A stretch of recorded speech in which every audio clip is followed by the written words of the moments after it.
Ada apa dengan struktur ketatanegaraan kita?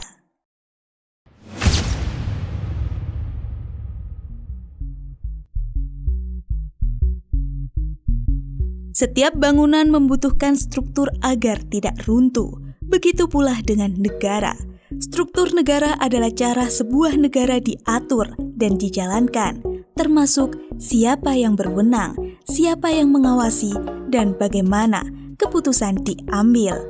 Sebelum amandemen Undang-Undang Dasar 1945, struktur ketatanegaraan Indonesia bersifat hierarkis dan terpusat.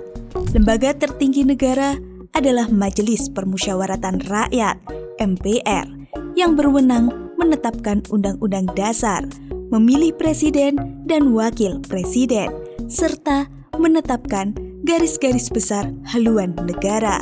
Dengan kata lain, MPR menjadi mandataris rakyat. Presiden saat itu bukan pemegang kekuasaan tertinggi, artinya presiden masih diawasi oleh MPR. Secara filosofi, ini mencerminkan konsep kedaulatan rakyat secara kolektif yang terpusat di MPR sebagai representasi seluruh elemen bangsa. Namun, sejak amandemen keempat Undang-Undang Dasar 1945 pada tahun 2002, struktur negara berubah total. MPR tidak lagi menjadi lembaga tertinggi negara. Presiden dan wakil presiden kini diajukan oleh partai politik. Struktur kekuasaan menjadi tersebar dan kedaulatan rakyat terkesan dihapus dengan ditandai bahwa rakyat tidak ada dalam struktur ketatanegaraan Indonesia.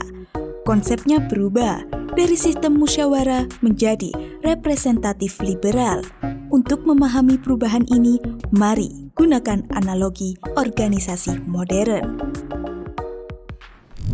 Bayangkan jika negara adalah sebuah entitas seperti perseroan terbatas, koperasi, yayasan, atau perkumpulan. Dalam PT, kekuasaan tertinggi ada pada RUPS, Rapat Umum Pemegang Saham. Di koperasi, kekuasaan tertinggi ada pada rapat anggota.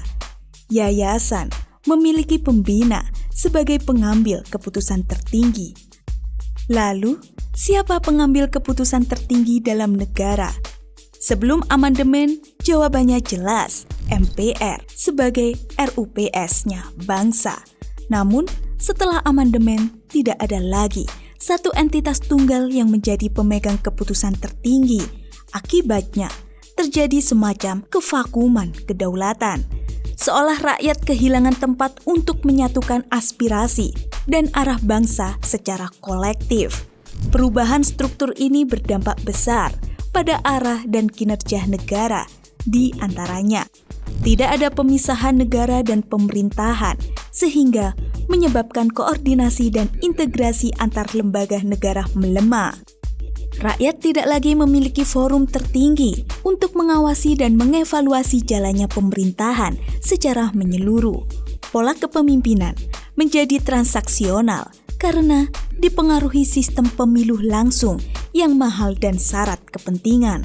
Peran MPR dipangkas dan lembaga ini kehilangan fungsi strategisnya sebagai penjaga haluan negara. Negara kehilangan arsitek besar karena tidak ada lagi lembaga yang menyatukan semua kekuatan bangsa secara visioner. Dalam organisasi modern, ketika struktur manajerial lemah, perusahaan akan kolaps. Hal yang sama berlaku untuk negara. Perubahan struktur ketatanegaraan tanpa penyesuaian fungsi dan filosofi justru membuat negara tumpang tindih, tidak efektif, dan mudah dipengaruhi kekuatan pejabat sesaat. Maka, penting bagi kita, terutama generasi muda, untuk memahami. Negara bukan sekedar dijalankan, tapi harus dirancang, sehingga tidak heran jika kondisi Indonesia diibaratkan rumah adalah rumah rusak, bahkan hampir roboh. Dan untuk merancang ulang, kita harus kembali memahami struktur yang sehat dan sesuai jati diri bangsa, di mana kedaulatan rakyat harus dikembalikan.